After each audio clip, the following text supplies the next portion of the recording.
Aux distingués invités. Bonjour au Club Léo et merci beaucoup de nous intégrer dans cette croisade contre l'alcool volant qui est un véritable fléau. Avant de commencer, je vais jouer un petit clip qui n'a pas l'air d'être relié au thème de notre manifestation d'aujourd'hui, mais je vous expliquerai après de quoi il en est question. Branchez-vous.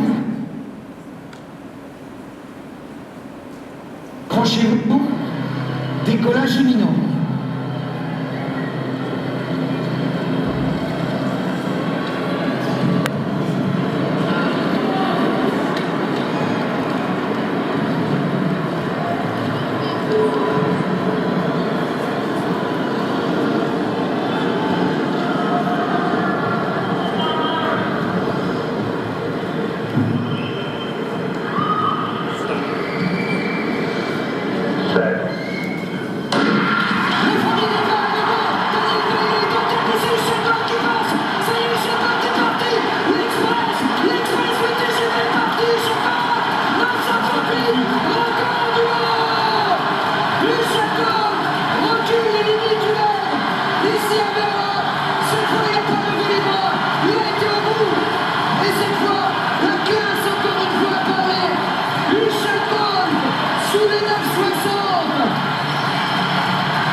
Maintenant, je vais vous poser la question.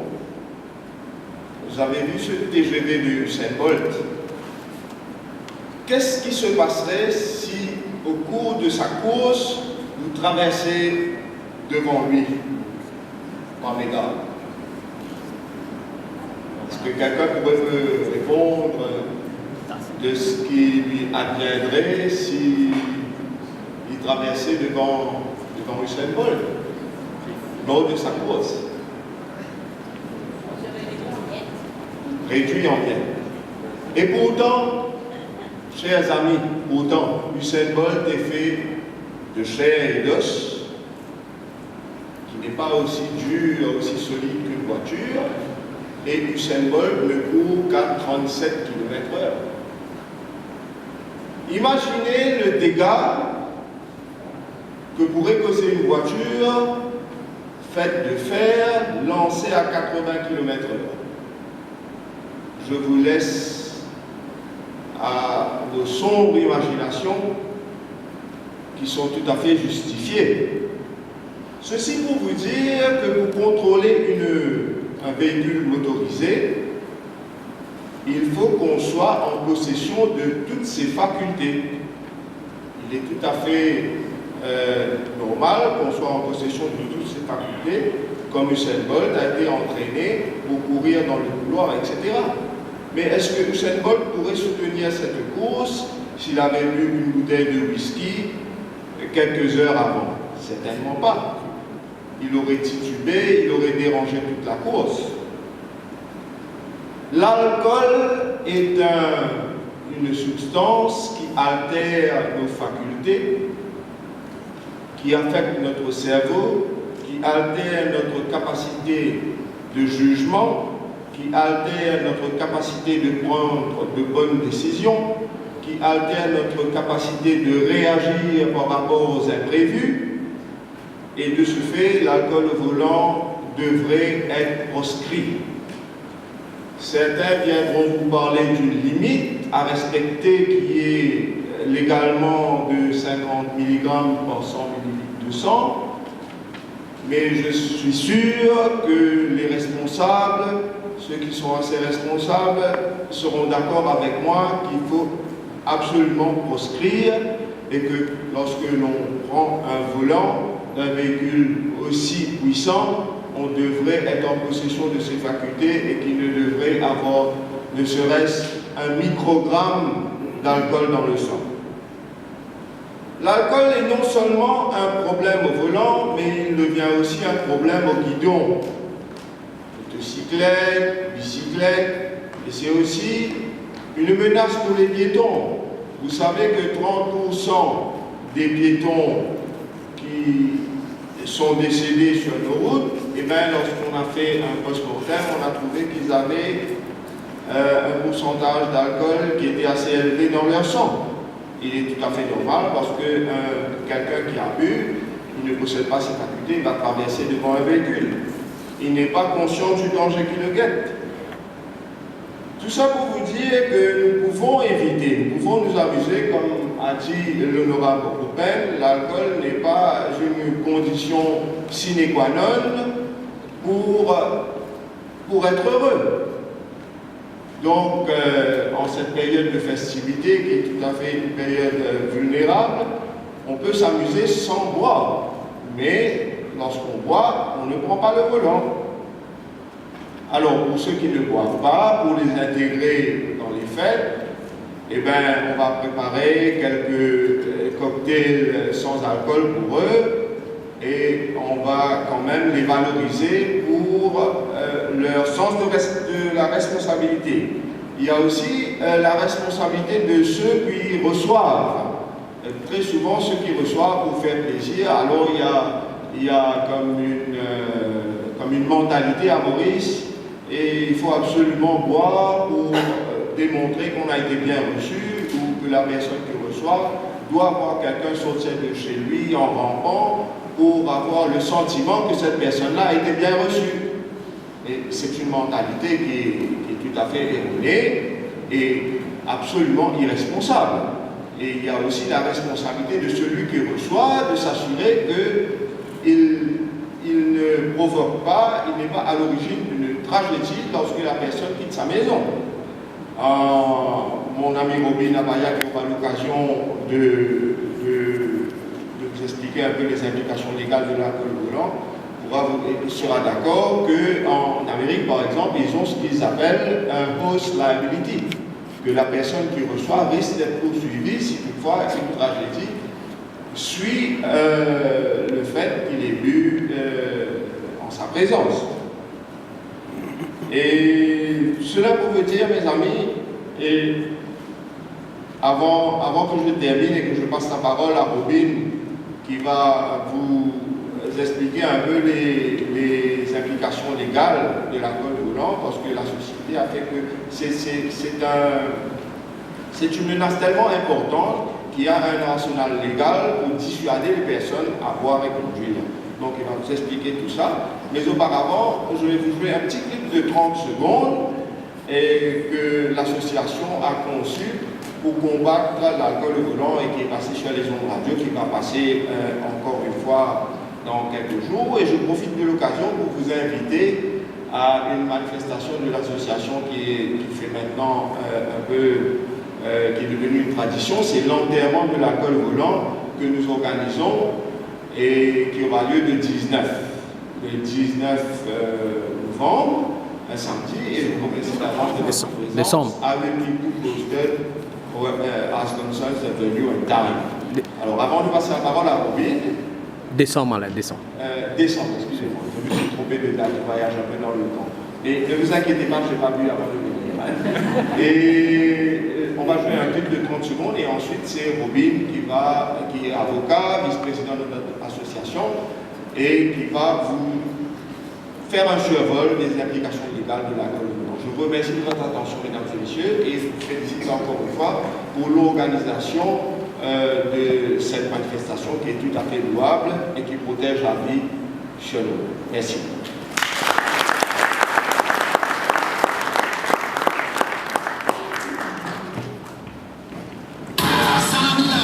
L'intention doit être conduire, nous vous proposons une promotion de équipe en 16 roulantes avec la caoutchouc tubeless. Vous partenaire de nous faire une vente très spéciale, le vente c'est que tout roulé, parce que pour moi, c'est là, un package premium, offert aussi psychologue pour famille comme finale. Famille, c'est ce pouvoir conduire,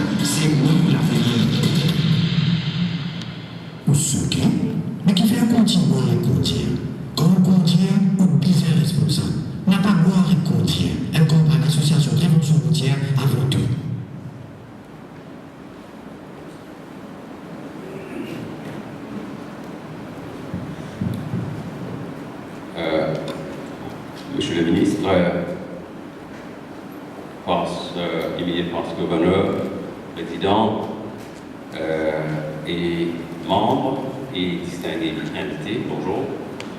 Je me présente, Robin Abaya, vice-président de PRAT, Prévention routière d'Anjou, et avocat de profession. Et donc, soyez rassurés, c'est pas it's not election law, malgré que j'ai l'habitude de venir lecture à l'Université de Maurice. Mais c'est juste pour passer un message et passer le bon message et corriger certaines perceptions. Une petite anecdote. Hier, j'étais dans une fête et vous allez voir que dans les fêtes en ce moment, ça va être courant. Je suis venu, qui c'est qui conduit, qui c'est qui boit, j'ai emmené quelqu'un, chauffeur, ça va être courant. Ça fait 3 fêtes que j'ai été, donc pas la même chose. Mais ce que j'ai remarqué, c'est que les gens parlent, ils ont des mauvaises perceptions de la loi. Et à certains moments, quelqu'un dit, si la police t'arrête, tu sors, tu cours tu ouvres ton coffre, prends une bouteille, tu bois. Et puis tu dis, j'ai bu après, j'étais pas sûr quand je conduisais. Et là, tout le monde dit, oui, c'est une bonne idée, hein, juste pour ne pas être attrapé. Donc j'ai bu après d'avoir sorti de la voiture. Mais ce qu'ils ne savent pas, c'est que la loi dit driving and in charge of the vehicle. Alors, c'est pas que conduire, c'est quand vous êtes en charge d'une voiture. En charge, qu'est-ce que ça veut dire? In charge veut dire quand vous êtes assis, vous ne conduisez pas, vous êtes dormir au volant. Vous êtes dehors dans la voiture avec une clé à la main. Ça aussi, c'est in charge of the vehicle. Donc, que vous soyez dehors, que vous savez quand vous êtes en charge d'une véhicule, vous allez être, vous commettez une offense. Autre perception, oui, dis que tu as bu le sirop pour la toux. Mais c'est pas une défense. Okay? Donc, il faut passer le bon message dans les faits. Premièrement, je veux m'appesantir sur ça. Donc, driving in charge of the vehicle. Donc, c'est pas que quand vous conduisez, c'est que aussi quand vous êtes en charge. Donc, en charge, peut-être quand vous êtes même dehors de la voiture, mais que vous avez la clé, vous êtes en charge du véhicule. Autre chose, c'est que beaucoup de personnes ne savent pas, c'est que la loi est très, très, très sévère à Maurice. Et j'ai fait beaucoup de cas cas d'accidents de la route. J'ai défendu beaucoup de chauffeurs. Et le drame, vous allez voir le drame en cours, surtout ceux qui ont commis l'offense une deuxième fois. Alors, laisse-moi vous dire, vous allez peut-être passer le message. Ok, première fois que vous commettez l'offense, c'est quoi une amende d'environ 10 000 roupies et peine d'emprisonnement, ça dépend. Ça va dépendre de la gravité, est-ce que le taux d'alcoolémie, etc. Mais en général, les magistrats ne donnent pas un terme d'emprisonnement, première offense. Alors, seulement, il y aura amende et puis suspension de votre licence. Et là, il faut aller démontrer qu'il y a des hardship case, c'est-à-dire que j'ai des enfants à faire vivre, c'est ma profession, je suis... donc, si ma licence va être suspendue, il y a un cas de hardship, mais la jurisprudence, monsieur le ministre est très au courant, il est aussi un homme de loi, la jurisprudence dit, même si vous êtes chauffeur de taxi, ou pas chauffeur de taxi, même si vous avez à conduire, aller au travail, c'est pas un hardship case. Donc, vous ne pouvez pas aller plaider que c'est ma voiture, je dois aller travailler avec ça, ou même chauffeur de professionnel. C'est pas un hardship case, en général, je dis. Donc, suspension, licence, 8 mois, première offense. Deuxième offense, c'est qui est plus grave, c'est qu'il y a la sentence prison, la sentence de prison est obligatoire. Et là, le magistrat n'a pas de discrétion. Si vous êtes attrapé une deuxième fois, vous allez faire une peine d'emprisonnement. Vous allez en prison. Et j'ai fait, ça s'est passé 2 ou 3 fois. Je vous dis, des professionnels, et ils sont en larmes. Bon, jamais j'aurais cru que j'allais faire un mois de prison. Et la community service n'est pas applicable pour ces genres de formes. C'est-à-dire, vous pouvez dire que je vais aller faire service communautaire, c'est pas applicable. Prison obligatoire.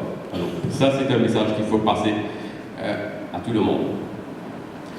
Autre chose que je voulais passer, que je voulais vous faire savoir aussi, Alain appelé host liability en Amérique, mais une loi, il y a, dans notre code civil, il y a le côté de négligence, un article de notre code civil qui parle de négligence, qui parle de faute, qui parle de si vous commettez une faute ou vous êtes négligent et ça a commis un dommage, on peut vous poursuivre. Host liability, c'est quoi? Quand quelqu'un vient chez vous, vous lui donnez à boire, vous lui forcez à boire, et puis il prend sa voiture, vous le laissez prendre sa voiture. Quand il était dans un état d'ébriété, vous le laissez prendre la voiture. Il part, il tue quelqu'un, ou bien il est mort dans un accident. Ses héritiers vont vous poursuivre. It's you who gave my father so much drink. Alors, on a cette provision-là dans notre code civil où on peut faire un cas où, si vous étiez négligent à donner de l'alcool à une personne et que vous savez qu'il allait prendre le volant après. Alors, il faut faire bien attention. Si quelqu'un est sous chez vous, peut-être vous lui dites non. Ne conduis pas. Maintenant, s'il insiste, ça c'est son problème. Mais faites attention. Et puis aussi, je voulais faire savoir qu'il n'y a pas que drink and drive, les sentences, il y a d'autres offenses dans le Road Traffic Act qui est très sévère aussi. Il y a le dangerous driving without due care and attention.